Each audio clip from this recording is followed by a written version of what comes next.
It is my great pleasure to be part of this 24th International Conference on Grey Literature and to talk about information fatigue syndrome and digital burnout.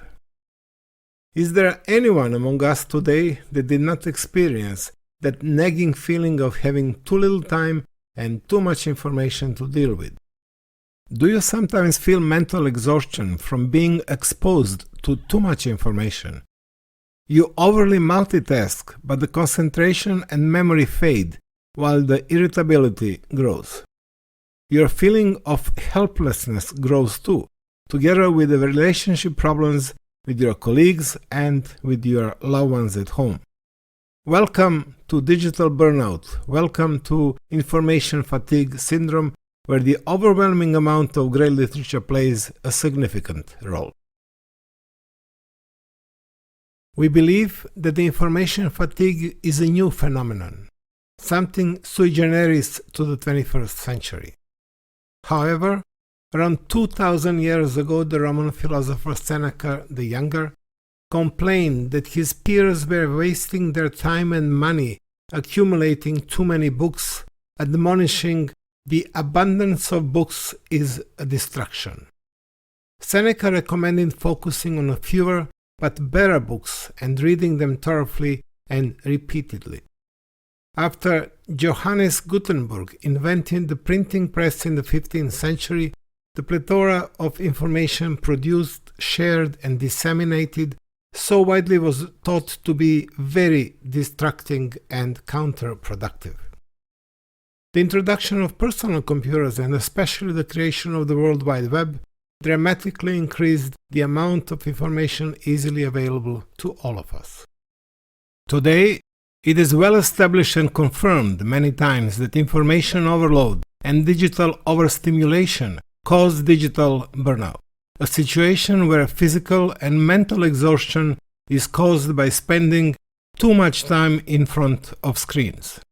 Stress induced by attempts to assimilate excessive amounts of information from the media, particularly from social media and the internet or work, makes us ill by interfering with our sleep, sabotaging our concentration and memory, and undermining our immune system and overall well-being.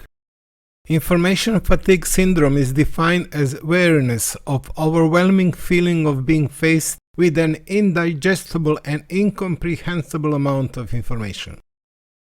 If we look at the term information fatigue syndrome, also known as information overload or information intoxication, we come across David Lewis, a British psychologist who lived from 1941 to 2001.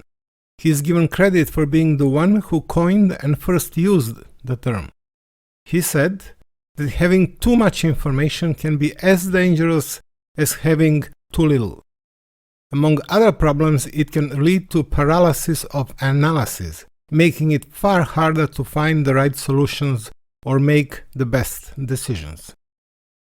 In his report, diabolically entitled Dying for Information, Lewis said in 1996 that an excess of information is strangling many businesses and causing mental anguish and even physical illness in managers at all levels.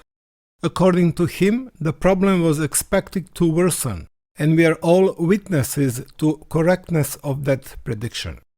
His conclusion came from Reuters' survey of 1,300 business people in Britain, the US, Singapore, Hong Kong, and Australia, that included junior, middle, and senior managers in a variety of industry sectors.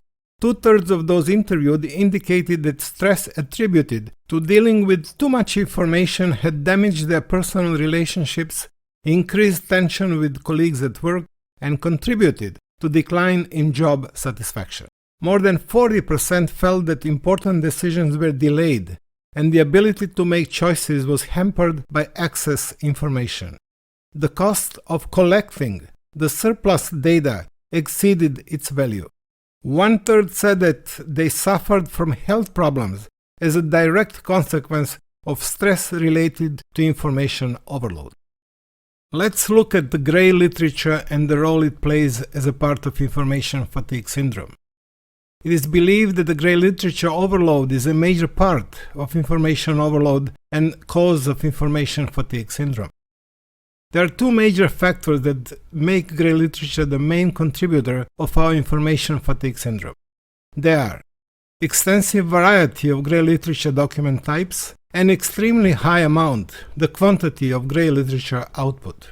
Also, grey literature is highly contextual and often software dependent, so it is hard to collect and process and even harder to make sense of and preserve for future use. Examples are social media, news items, email reports, and data. To illustrate this huge number of grey literature types, we can look at the GreyNet website. It lists over 150 document types including databases, data sets, data sheets, data papers, satellite data, census data, product data, just to mention some of the data types. So what are the major symptoms, the visible and observable behavioral and other changes characteristic of someone who suffers from information including the grey literature syndrome?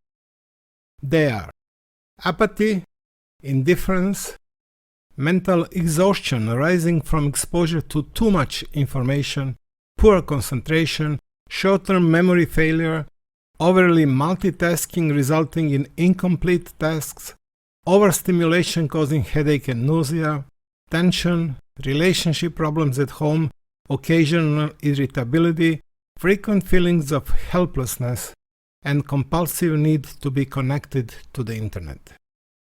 As a great novelist and poet, Gertrude Stein put it so nicely, everybody gets so much information all day long that they lose their common sense. Having established the starting ground for information and grey literature fatigue syndrome, let's look now at its main causes. Since we live in a different world today called the digital world, its main attributes make the basis for the digital burnout. As of January 2022, the total world population was 7.91 billion. 57% lives in urban areas. Over 67% of the total population, or 5.3 billion, use a mobile phone. 4.95 billion people, which is well over 60% of the population, are internet users.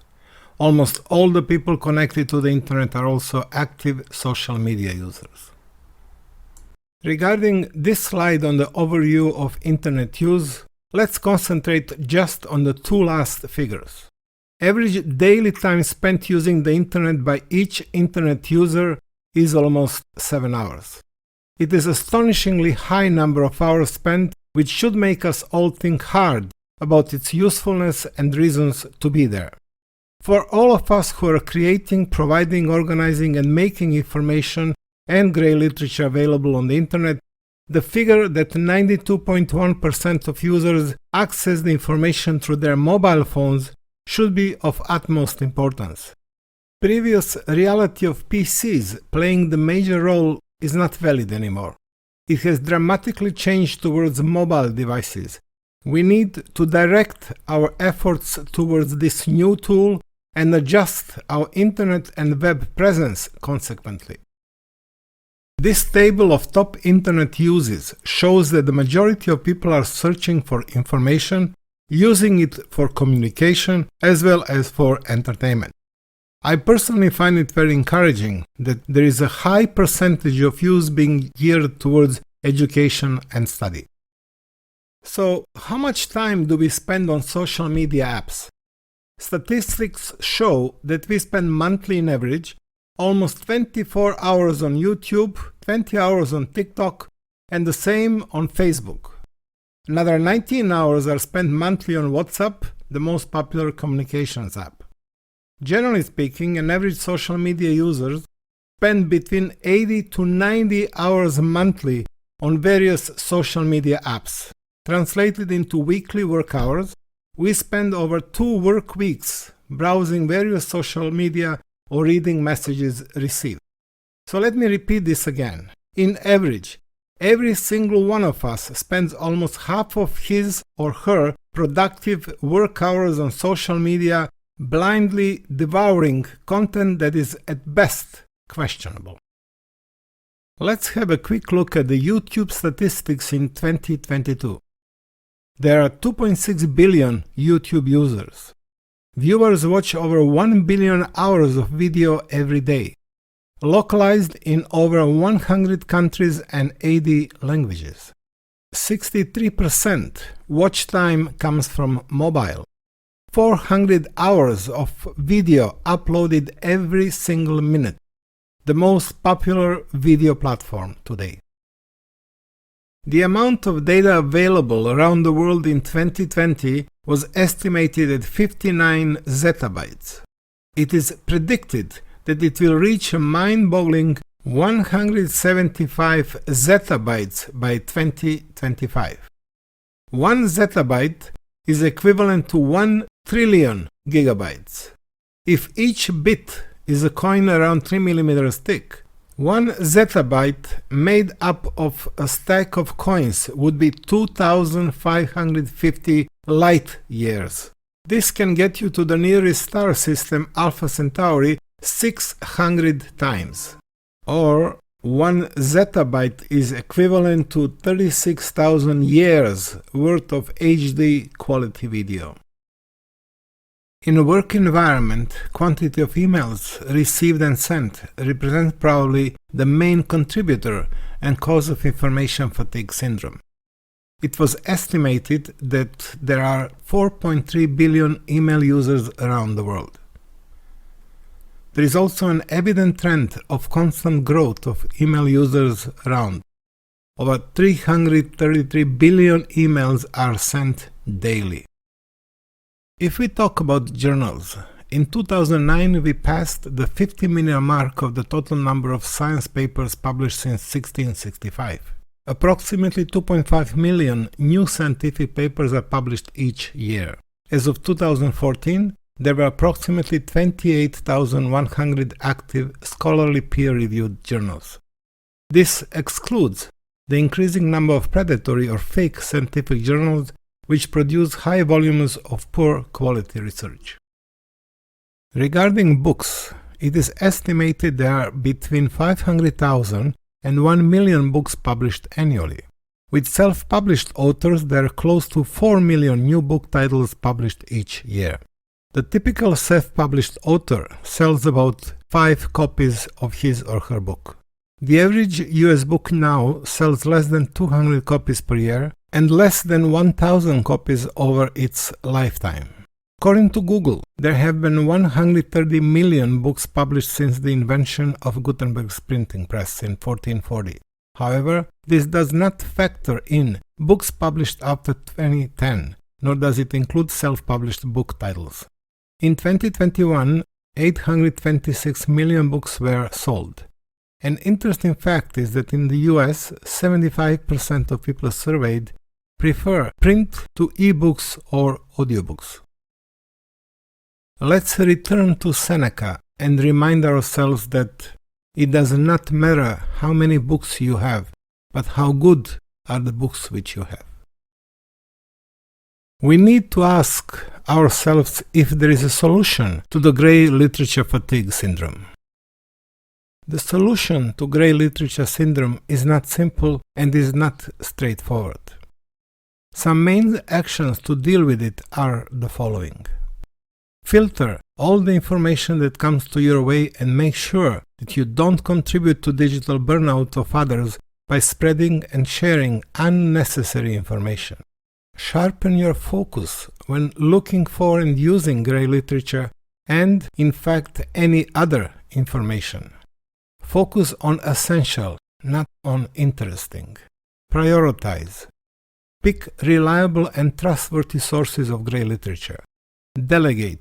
Ask for help, learn to say no, shut down disrupting devices, separate business from private time, relax, go for walks, meditate.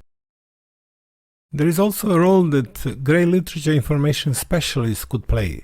They can help us filter information, maintain lists of high-impact resources, prioritize readings and research materials, do preliminary search, determine reliable and trustworthy sources, offer learning and research hubs, provide opportunities to experience modern IT environments, offer information and knowledge management training, encourage exploration, creation, and collaboration, provide no-stress and quiet spaces, become pillars of open access and open science. And finally, the solution for grey literature fatigue syndrome is a huge waste paper basket because information is not knowledge. Albert Einstein. Thank you.